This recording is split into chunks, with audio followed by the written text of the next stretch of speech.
Good evening, fellow YouTubers. Today I'm going to be reviewing a beer I haven't had in a while, but a beer that I thoroughly enjoy. Let's turn this light off and see if that works. Hobgoblin. Hobgoblin is made by Wychwood breweries, and I've had a few of Wychwood's offerings. They're decent beers. Their problem is that most of the beers I've had came in a clear glass bottle. You should not put beer in a clear glass bottle. What happens is it gets light struck. When beer gets light struck, it gets skunky.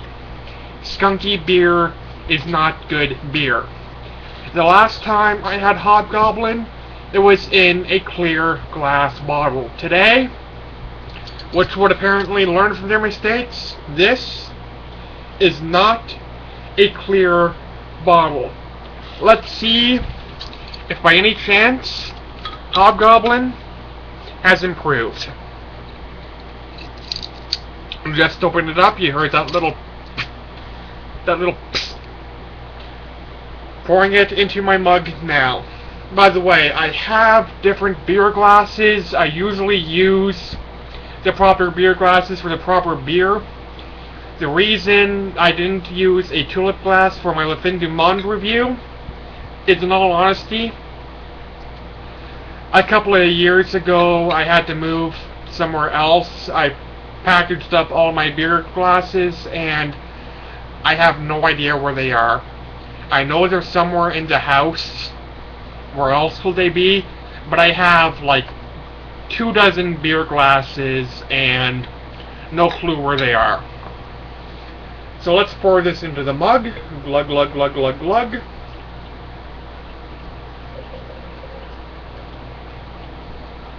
You'll have to excuse me holding the mug like this and pouring the beer. It's kind of shaky.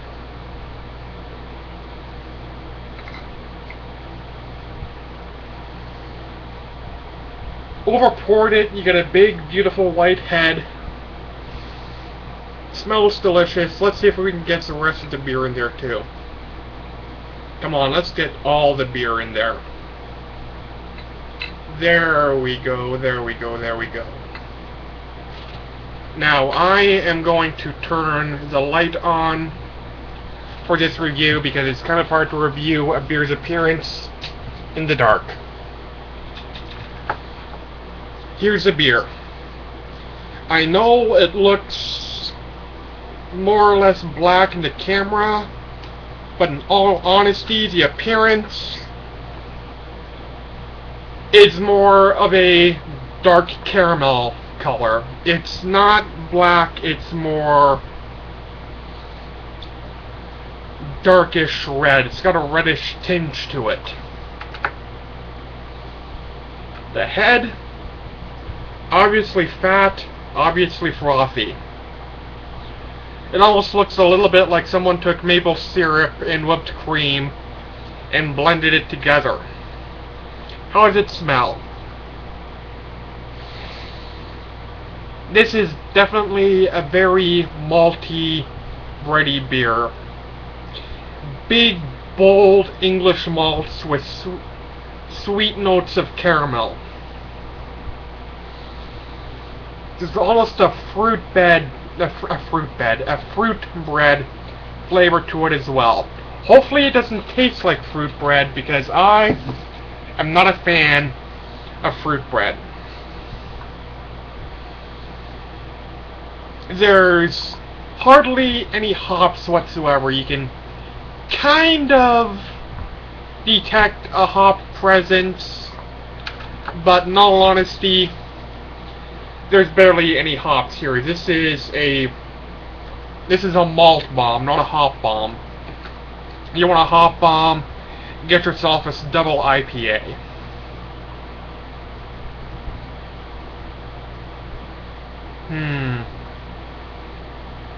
There is a bit of a yeast smell to it as well. Overall, very pleasant smelling beer. Now to the important part, the taste.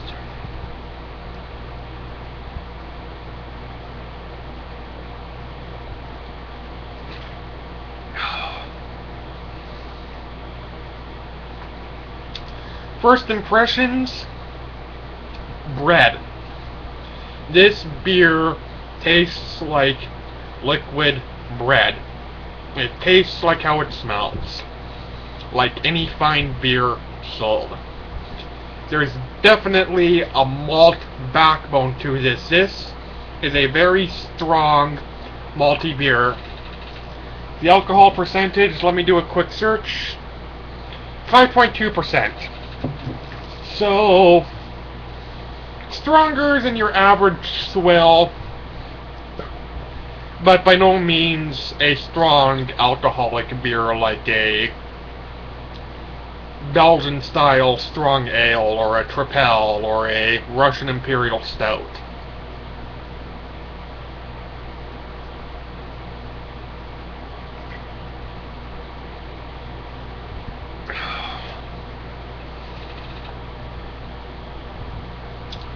If you dig deep, you almost get a taste of tingly, rich fruits, like,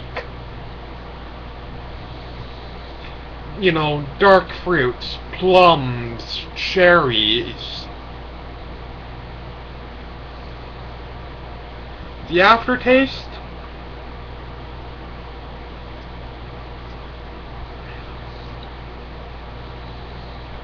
Slightly bitter, with a sweet caramel bready linger on the tongue.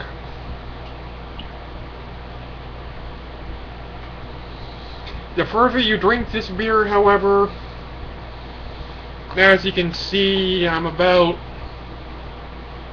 halfway through. The more you drink it,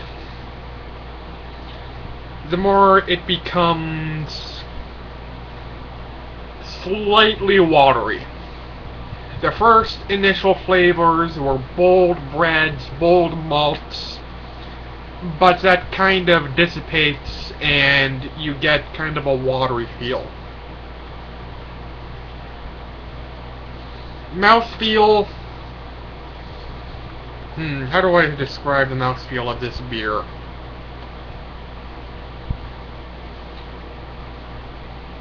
Medium-bodied, a little bit creamy, light to medium carbonation, and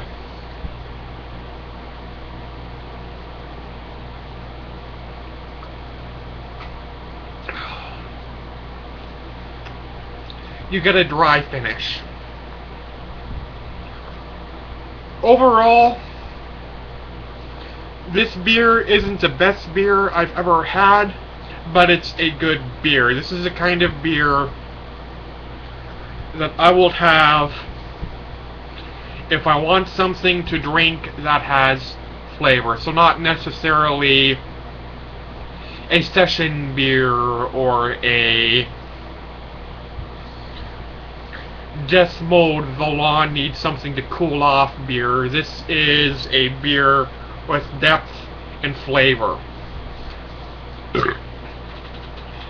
If my bar, this is the best way to describe this beer. You don't want to get drunk, but you want something to drink at the bar. Unfortunately, no bars near where I live serve this. If they did, I'd be a regular patron. Unfortunately, the bars around here all serve the stereotypical BMC swill: Budweiser, Miller, Coors, or in Canada's case, Labatt and Molson. Occasionally Sleeman as well.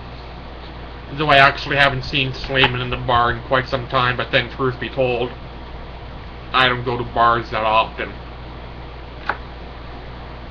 As for a rating for this beer,